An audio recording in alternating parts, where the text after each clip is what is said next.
제가 연도는 잘 모르겠습니다만은 오래전에 알려진 미 항공우주국에서 태양의 궤적과 흐름을 분석한 일이 있었습니다.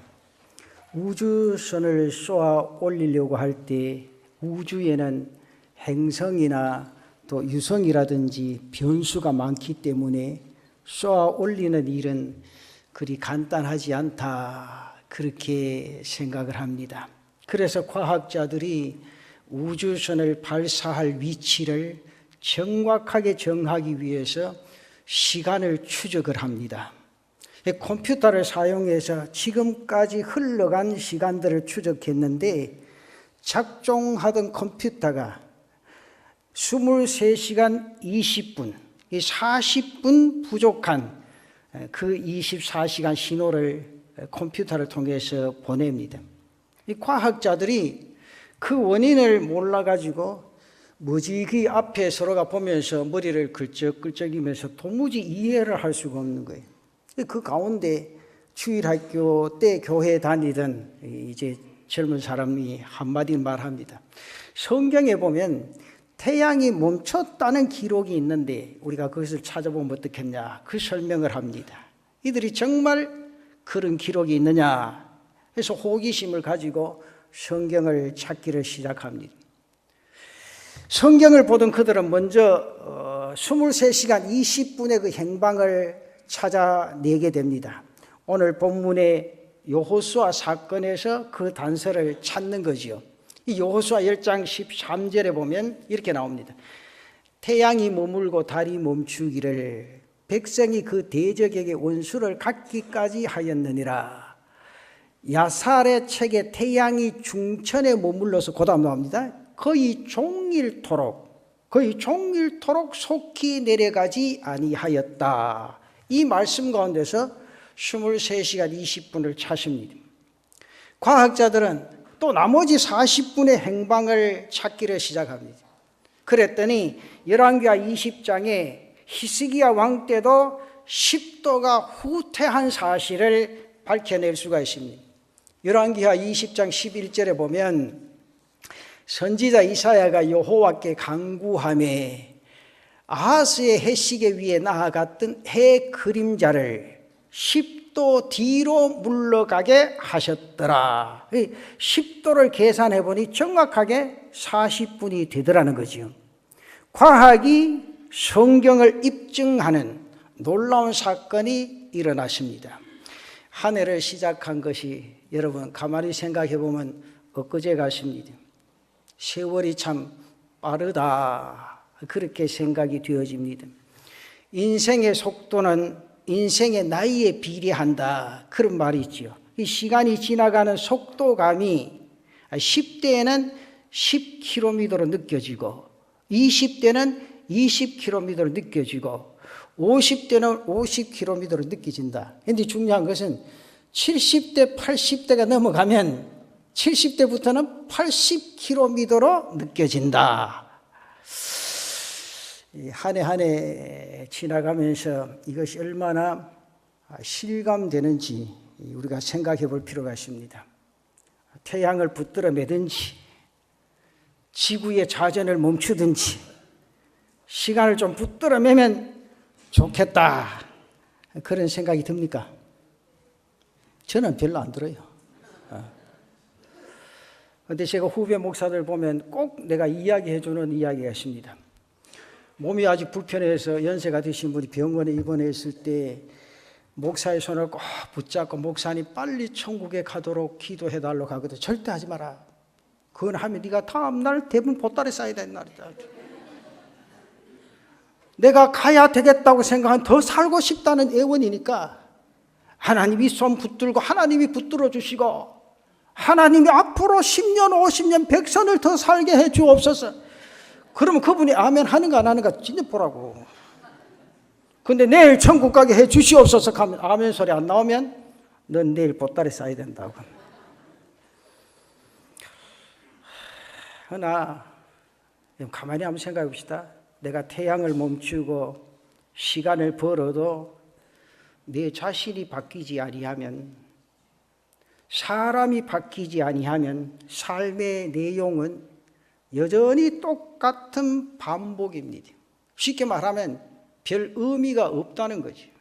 그런 의미에서 태양이 멈추고 시간이 연장된 것처럼 남은 인생의 시간을 값지게 살아갈 수 있는 삶의 변화가, 정말 삶의 변화가 내 가슴 속에 일어난다면 그 일이야말로 인생의 삶의 기적이 아닌가, 저는 그렇게 생각을 해봅니다.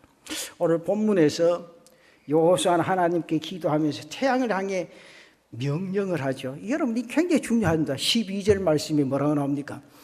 여호와께서 아모리 사람을 이스라엘 자손에게 넘겨주시던 날에 여호수아가 여호와께 아뢰어 이스라엘 목전에서 이르되, 이거 보십시오. 태양아, 너는 기브온 위에 머무르라. 달아, 너도 아얄란 골짜기에서 그리할지어다. 그렇게 명령을 합니다. 그리할지어다. 그리고 하나님께서는 그런 여호수아의 선포에 응답을 하시죠. 놀라운 기적을 하나님이 허락하십니다. 13절에 한번 보십시오. 뭐라고 나오는가? 태양이 머물고 달이 멈추기를, 나옵니다. 태양이 머물고 달이 멈추기를 백성이 그 대적에게 원수를 갚기까지 하였나니라. 그렇게 말합니다. 그리고 이 놀라운 사건이 어느 책에 기록되어 있다, 그죠? 야살의 책에 기록되었느니라. 그렇게 말을 합니다. 이 사건을 통해서 여호수아의 별명이 뭐랍니까? 태양을 멈춘 사람 여호수아라.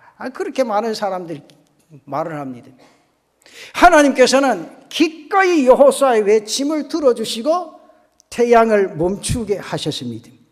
그것은 여호수아가 하고자 하는 일이 태양을 멈출 만큼 가치가 있고 의미 있는 일이었다. 그 의미라는 거죠. 여러분 이 말씀을 잘 기억하셔야 돼요. 그렇기 때문에 우리도 여호수아처럼 인생의 삶을 살아간다면 우리의 남은 생에는 마치 시간의 연장을 받을 만큼 충분히 값지고 의미 있고 중요한 삶으로 이어지게 될 줄로 믿습니다. 그러면 도대체 여호수아가 어떠한 인생의 삶을 살았기에 그렇게 담대하게 하나님 앞에 시간 연장을 주십시오 요구를 하고, 그런데 하나님께서 기꺼이 그 시간을 연장하면서 그의 삶을 도와주셨는가? 굉장히 중요한 거 아니에요. 성경을 읽으면서 몇 가지만 생각해보세요. 그 첫째는 여호수아가 어떤 사람이었는가? 사명의 사람이었다, 그 말이죠. 오늘 본문 말씀에서 여호수아는 자기 개인의 일이나 자신의 삶을 추구하고 있지를 않습니다.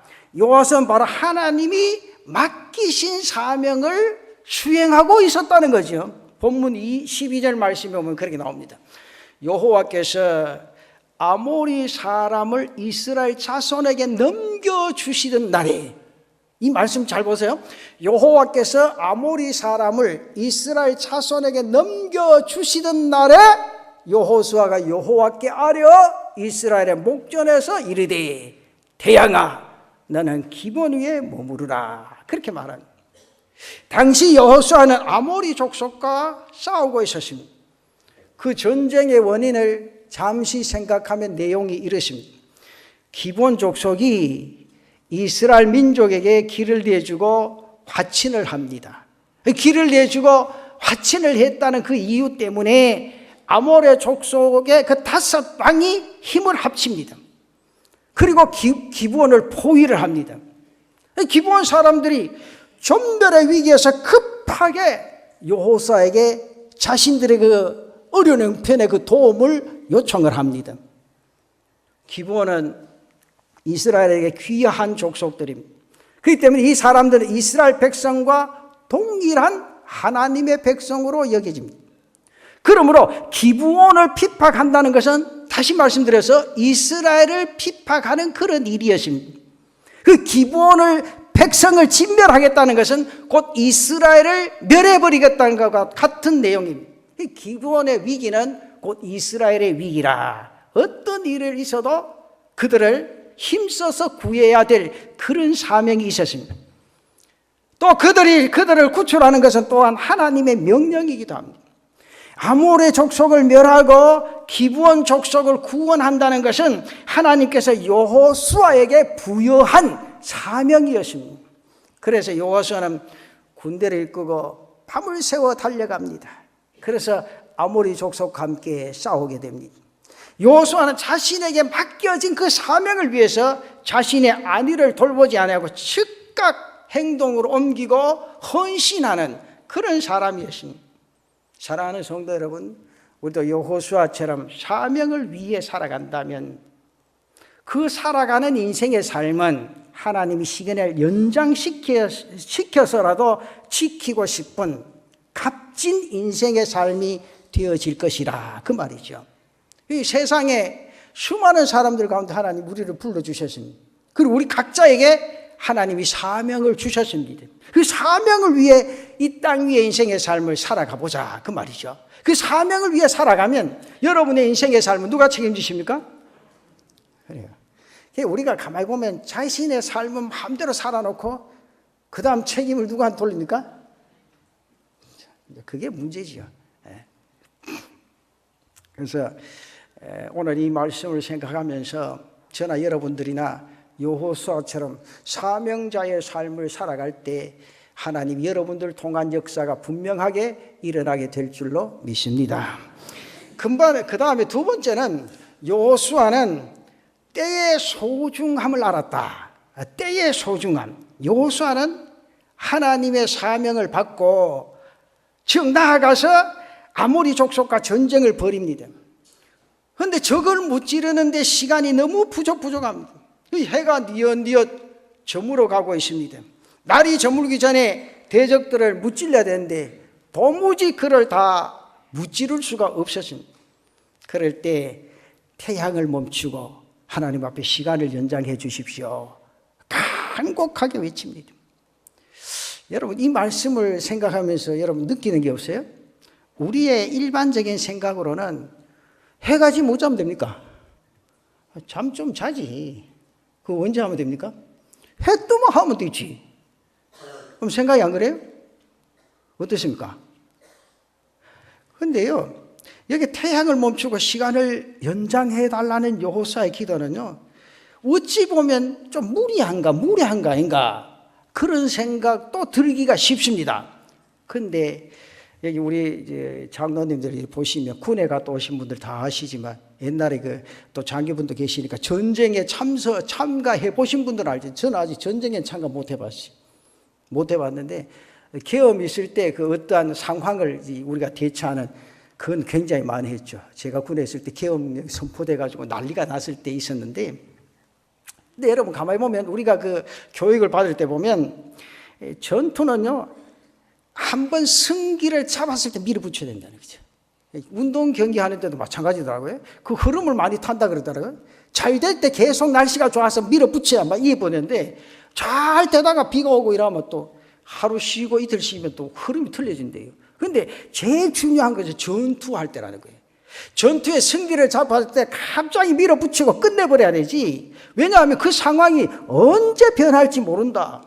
오늘 이겼지만 내일은 전혀 뜻하지 않은 변수가 일어나기 때문에 역전이 될 수 있는 것이 바로 전쟁의 현장이라 그 말이죠. 그걸요, 여러분 책에 보면 그 내용을 잘 알 수 있습니다. 여기 6.25 사변 때 참여하신 우리 연세 드신 장로님들 계시겠지만 6.25 사변 때 많이 기억되는 게 있습니다. 백마고지 전투가 있습니다. 그 백마고지 전투 고지 점령자가요 몇 번 바뀐지 아세요? 24번 바뀝니다. 그 한 현장에서 한쪽에 밀어붙이면 그 다음날 한쪽 밀어붙여 내려온다는 그게 24번이나 그 상황이 변화가 일어난다는 거지.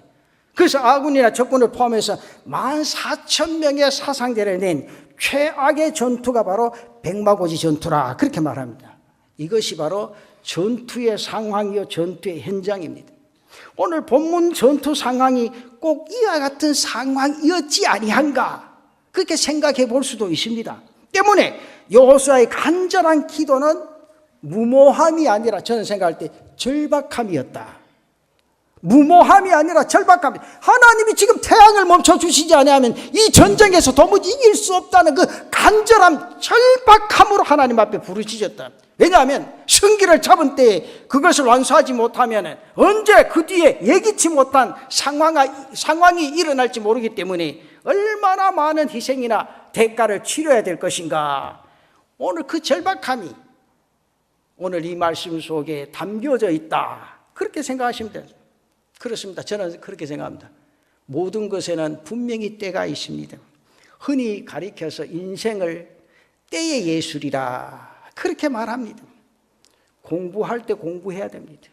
공부할 때 공부하지 않으면 그 다음에 그걸 하려면 처음부터 계속해서 또 해야 됩니다. 수십 배의 노력이 들어도 잘 효과가 나타나지 않는 경우가 많이 있습니다. 여러분 농부들을 보십시오. 씨를 때 씨를 뿌리지 아니하고 놓쳐버리면 한 해 농사가 다 그르칠 수가 있습니다. 여호수아는 누구보다도 이때의 중요성을 잘 알고 있는 그런 사람이었습니다. 때문에 오늘 잡은 그 승기를 가지고 반드시 끝내야 더 많은 희생과 아픔을 줄일 수 있다는 사실을 분명히 가슴속에 인지했습니다. 또한 이것을 지금 끝내야 계속해서 나아가 가나안 정복 사명이 차질을 빚지 않을 수 있다는 사실도 그가 알게 되었다는 거예요. 이런 때의 중요성을 아는 여호수아가 절박감을 가지고 하나님 앞에 부르실 때 그 절박함의 성격을 아신 하나님께서 그 기도를 들어주셨다. 그렇다면 사랑하는 성도 여러분, 우리도 인생에서 여호수아처럼 매 순간 자신에게 주어진 때의 중요함을 알고 자신의 때를 가장 값지고 의미 있게 보내려는 절실함을 가지고 기도한다면 우리의 인생의 삶은 시간의 연장을 받은 것처럼 하나님의 영광이 충만한 복된 삶으로 이어지게 될 줄로 믿습니다. 때를 생각하면서 제가 좀 이야기했죠. 한 2주 전부터 이제 연말이 되니까 전화가 목사한테 조금씩 더 많이 와요. 보통 때도 자꾸 오시는 분도 있지만 더 많이 와요. 요즘 전화 오는 전화 내용 대충 그겁니다. 목사님, 내일은 내가 쉬고 싶습니다. 그래서 쉬라 합니다. 처음에는 쉬소. 얼마나 주의 일이 힘들으시게 쉬겠습니까? 쉬라 하겠습니까? 쉬소. 그래 놓고 제가 이 설교를 준비할 때니까 그런 말을 했어요. 때가 있습니다. 집사님, 올해하고 내년에 때가 있다고 생각하세요? 그건 불신앙입니다. 오늘 하루 인생의 삶을 살아 내일 때를 모르는 게 인생이요. 그렇잖아요? 내일 아시고 사십니까? 모르죠. 오늘 오후 일도 몰라요. 무슨 일이 날지 몰라. 그러니까 그 때를 자신이 잘 선용할 줄 알아야 된다. 하나님의 사람은 하나님이 내게 주신 때에 최선을 다하고 충성하지 않으면 하나님 그냥 가만두신다는 거죠. 그러니까 허락할 때 하이소요. 제가 이거는 진짜 고백이에요. 제가 전에 있던 교회 그분 보면 참 힘들어요. 목사님, 내가 다리가 조금 아파서 권찰을 못 하겠습니다. 아주 열심히 있는 집사님이세요. 그래요. 제가 봐도 안타까워요. 정말 정성이고 열심인데 그분이 하루 나와서 목사님 한 해만 더 쉬어봐야 되겠습니다. 그래요. 그 목사도 참 그래요. 집사님 쉬도 괜찮겠습니까? 다리는 자꾸 움직여야 되는데 내가 한 해 더 쉬고 한번 치료해보고요. 그러더라고요. 그러면 그러이소. 그래서 다른 분 권찰로 맡겨놓고 그분 한 해 쉬었어요. 근데 그 해 11월 달 돼서 한 해 지나고 그 다음에 11월 달 돼서 내한테 와서 고백을 해요. 하나님, 목사님 영원히 못하게 되어 있습니다. 그래서 내가 그랬어요. 집사님 왜 그러냐고. 내가 보기엔 똑같은데. 근데 안 하고 1년 동안 권찰 안 하고 안 걸었더니만은 이분 한다는 말이 그대로예요. 내가 권찰 안 하고 안 걸었더니만은 이 다리가 뻣뻣해가 움직이지를 못합니다. 저는 그렇게 가만히 있을 때 아프지도 않았는데 지금은 아파서 못 살겠습니다. 아파서 못 살겠다는 거예요. 그렇다고 해서 내가 억지로 자꾸 걸으라 그러지 마십시오. 이게 여러분들 의사의 말을 아픈 건 의사의 말도 잘 들어야 되지만 목사 말도 좀 듣는 게 좋아요. 그러니까 내가 여기 계단에 아프신 분은요, 탈 수 있다 많이 걸어야 돼. 이게 뼈가 안 움직이면요, 나이 들수록 금방 굳어버려요. 여러분 병원에 가 계시는 분들이 왜 다른 병이 들어가지고 이렇게 움직이지 못하는 줄 알아요? 그 아픈 부분을 치료하려다가 가만히 있으니까 모든 몸이 굳어져 버리는 거예요. 그럼 움직이지 못하지. 그 집사님이 그 다음부터 내가 계속 권찰들한테 이야기 좀 하라고. 근데 그 다음에는 권찰이 넘어가 혼이 났습니다. 서로 할락해가. 서로 할락해가. 저는 그래요. 우리 교육자들 보고 정 못하겠다 하거든 하지 마라 그래. 안 되면 내가 구역장 하면 안 되나 목사가. 우리 교육자들 보고 구역장하고 권찰도 해라. 금요일날 어차피 목사가 신방하는 게 하면 되지 뭐. 하기 싫으면 안 하면 되지. 그렇잖아요. 근데 중요한 건 여러분 잘 생각하세요. 하나님이 내게 주신 때가 있다는 거죠. 그 때에 맡겨진 사명에 충성다하면 그의 인생의 삶을 하나님이 책임져 주실 줄로 믿습니다. 이게 신앙인의 삶의 자세라는 거예요. 삶의 자세라는 거죠. 그렇잖아요? 내가 목회하면서 참 눈물 아픈 이야기를 들었어요. 우리 집사님들 중에. 이거는 내가 목회하면서도 간증을 한번 해야 되겠습니다. 어느 권찰님이 나오고 목사님, 내가 참 권찰하기 싫어요. 그렇다고. 그래. 왜 권찰하기 싫어노? 그랬더니 구역장 보고 예배들을 좀 가자 했더니만은 뭐 잔소리 하느냐, 나 먹고 살아 일해야 된다고 그렇게하더라고. 그만 목사님 구역장 먹고 살고 일해야 되고 권찰은 그냥 안 먹고 살고 뭐 일합니까 이러더라고. 내가 웃으면서 말하다 보니 그래 됐지. 그걸 또 꺾어랗게 그래 들어야 되겠냐. 그때만 집사한테 웃으면서 그래요. 나도 농담 삼아 해봤다고. 농담도 그런 농담 하지 마요. 그런 농담. 왜냐하면 하나님이 내게 건강 주신 분명한 목적이 있습니다. 또 하나님이 내게 주신 직업에도 분명한 목적이 있습니다. 하나님 그냥 주시지 않아요. 그리고 하나님께서 남부민 중앙교회에서 직분을 주셨는데도 분명한 뜻이 있다는 거죠. 그 뜻을 때에 맞게 충성하면 하나님이 여러분의 인생의 삶을 책임지시고 앞길을 열어주실 줄로 믿습니다. 그런 삶을 우리가 살아가 보자는 거죠. 그 다음에 마지막 결론적 세 번째는 여호수아는 기도하는 사람인데 어떻게 기도한 사람이냐? 믿음으로 기도한 사람. 이러면 또 오해한 사람이죠. 목사님 기도할 때 다 믿음으로 해야지 믿음으로 안 합니까? 그런데 믿음으로 안 하는 기도가 많습니다. 사실은. 그런데 이 여호수아는요 기도할 때 믿음으로 기도했다는 거예요. 여러분 강당에서 기도하고 자기가 회개했으면 그 삶의 표현이 나타나야 될 거 아니에요. 그렇잖아요? 그리고 새벽기도 자기가 앉아가 내 잘못한 걸 잘못했다고 했으면 그 잘못된 삶을 회개하고 바로 살아야 될 거 아니에요. 그렇죠? 그렇게 살지 못한 건 믿음으로 기도 안 했다는 거예요. 그러니까 내가 믿음으로 기도했다면 자신의 삶의 변화가 일어나야 그게 바로 믿음 있는 기도예요. 오늘 성경에 그렇게 말합니다. 절박한 심정에서 기도하고 여기 보면 믿음과 태양과 달에게 명령한 것은 하나님에 대한 절대적인 믿음에서 비롯됐다. 왜 그런지 아세요? 하나님이 만물의 창조자시다. 하나님이 이 땅을 운행하시는 운행자이시다. 이 사실을 여호수아는 확실히 믿었다는 거죠. 이 믿음이 절대적인 믿음이 있었기 때문에 이런 믿음의 기도와 믿음의 선포가 그의 입술을 통해서 나타나질 수 있었다는 거죠. 세상에 어떤 일이 있어도 하나님이 지으신 이 세상 움직이는 역사는 하나님의 손에 달려있다. 그 하나님이 태양을 멈춰줄 수도 있고 달을 멈춰줄 수도 있고 시간을 연장시킬 수도 있고 하나님의 손에 있다는 분명한 믿음이 그에게 있었다는 거죠. 여러분 인생의 삶 하나님 책임지신다고 믿으십니까? 염려하지 마십시오. 염려하지 마십시오. 진짜요. 그게 내 자신의 삶 속에 있어야 된다. 그래서 구약 성경 잠언 3장 5절에 분명히 말씀은 너는 범사에 누구를 인정하라? 하나님 인정하라는 거예요. 하나님 인정하면 그리하면 이게 중요하죠.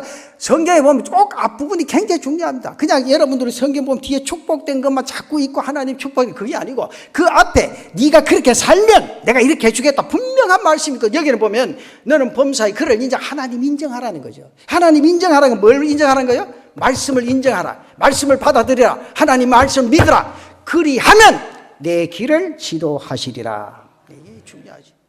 많은 사람이 자신의 상황 속에서 하나님을 인정하고 믿음으로 살기보다는 자신의 판단으로 생각하고 자신의 판단으로 고민을 하고 자아 속에 헤어나지 못한 그런 인생의 삶을 살아갈 때가 얼마나 많은지 모릅니다.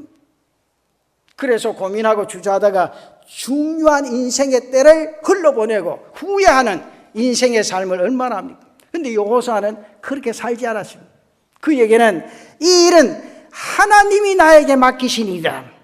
이 승기는 하나님이 내게 주신 때다. 그리고 이 모든 것을 주관하시는 분은, 움직이시는 분은, 좌우하시는 분은 하나님이시다. 이 믿음이 그의 가슴 속에 확실하게 있었다고 말이에요. 그렇기 때문에 그는 믿음을 따라 하나님 앞에 절박하게 기도하고 믿음으로 하나님이 이 때를 이룰 수 있도록 이 모든 상황을 움직여 주시길 기도하고 그 입술을 통해 선포할 수 있었다는 사실이죠. 그렇다면 사랑하는 성도 여러분, 우리도 여호수아처럼 분명한 믿음으로 살아갈 수 있는 성도들 되시기를 바랍니다. 그래서 우리에게 주어진 소중한 시간들을 주저함이나 혹은 망설임으로 흘러보내지 말고 필요한 것을 하나님께 구하고 그 소중한 때에 합당한 열매를 맺어 이 땅 위의 인생의 삶을 승리하는 성도들 삶이 되시기를 축원합니다. 사랑하는 성도 여러분, 하나님 우리가 태양을 멈춘 여호수아처럼 이 땅의 삶을 의미 있고 값지게 살고 하나님께 영광 돌리기를 바라고 원하십니다. 지금 또다시 여러분 태양을 멈추고 달을 머물게 하는 기적을 이루라, 절대 그런 말씀 아닙니다. 그리스도인은요, 성도들은 이 땅의 인생의 삶에 절대 그럴 필요가 없습니다. 왜냐하면 그리스도 안에 부름받은 성도에게는 항상 낮과 같은 빛의 세계가 열려져 있다고 그랬어요. 그 성경에 분명 말합니다. 요한복음 9장 4절과 5절에 보면 때가 아직 낮임에 그랬어요. 지금 낮이라는 거죠. 때가 아직 낮임에 나를 보내신 이의 일을 우리가 하여야 하리라, 그러죠. 내가 보내신 일을 너희가 분명히 지금 하라는 거예요. 그런데 그 다음 중요합니다. 밤이 오리니 그때는 아무도 할 수 없다. 이게 중요해요. 근데 이게 분명히 밤이 있다는 거죠. 그때는요, 일하고 싶어도 전혀 할 수가 없습니다. 내가 이 세상에 있는 동안에는 세상의 빛이로다. 내가 세상에 있는 동안은 세상의 빛이다, 분명히 말합니다. 이제 문제는 그리스도 안에서 주어진 남은 시간을 태양을 멈춘 여호수아처럼 사명에 집중하는 인생의 삶을 살아가는 제단의 성도들 되시기를 바랍니다. 내게 주어진 때의 소중함을 아시고 그 기회를 붙잡고 열매 맺기 위해서 최선을 위해 달려가는 우리 성도들 되시기를 바랍니다. 이스라엘 백성이 가나안 정복을 거의 마칠 무렵에 아낙 자손들이 진치고 있던 헤브론 산지를 누가 점령할 것인가 놓고 지원자를 모집합니다. 그런데 아무도 나서질 않습니다. 왜 그렇습니까? 당시 그곳에 너무 험하고 거대한 족속 아낙 자손이 있었기 때문에 아무도 그 앞에 나서려고 하지는 않습니다. 그때 갈렙이 나서서 자신이 그 일을 하겠노라고 자청을 합니다. 그 장면이 구약성경 여호수아 14장 7절 이하에 나와 있습니다. 거기에 나타난 내용을 잠시 정리해 보면 이렇습니다. 그 옛날 여호수아의 종 모세가 정탐꾼을 보낼 때 내 나이 40세였습니다. 다른 정탐꾼들은 부정적으로 보고하고 이스라엘 백성들의 간담을 높게 했습니다. 그러나 나는 믿음으로 충성된 보고를 했습니다. 그때 모세가 맹세하여 이르기를 내 발로 밟는 땅은 영원히 너와 내 자손의 기업이 되리라고 말했습니다. 바로 그 말씀대로 나를 쓰시기 위해서 광야에서 방황한 45년 동안 하나님께서 나를 강건하게 하셨습니다. 내 나이 지금 85세입니다. 그런데 내가 여전히 강건합니다. 그날에 여호와께서 말씀하신 이 산지를 내게 주시옵소서. 여호와께서 나와 함께 하시니 내가 여호와께서 말씀하신 대로 내가 그들을 쫓아내리다. 여러분, 이것은요 85세 된 노 장군의 욕심이 절대로 아닙니다. 평생을 믿음으로 살았습니다.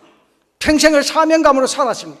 그 사람으로서 마지막 뜨거운 헌신의 고백이 여기 나타난다는 거죠. 여러분, 이것이 바로 주어진 시간, 남은 시간을 태양을 멈춘 여호수아처럼 사는 모습입니다. 사랑하는 성도 여러분, 우리 인생의 삶, 이 땅의 남은 시간, 이제 태양을 멈춘 사람 여호수아 같이 사명과 때를 붙잡는 지혜와 믿음의 기도로 하나님의 영광을 드러내 보십시다. 우리가 삶을 얼마나 살겠어요? 많은 사람들이 세상 흘러가는 거 보고 염려하고 걱정해요. 그거 보면 어떨 때 안타깝기도 하고 그래요. 지금 걱정하는데 무슨 필요가 있어요? 오늘까지 하나님이 이 나라를 지켜주시고 붙잡아 주셨습니다. 그리고 세계 모든 민족에 뛰어난 민족을 하나님 세워주셨습니다. 그런데 앞으로 하나님이 그런 역사를 이루어 가실 겁니다. 하나, 분명한 것은 내가 믿음 위에서 여호수아처럼 인생의 삶을 살아갈 때 하나님이 그 역사를 더 강하게 일어나게 해 주실 줄로 믿습니다. 이것이 우리 신앙인들이 가지는 믿음이에요.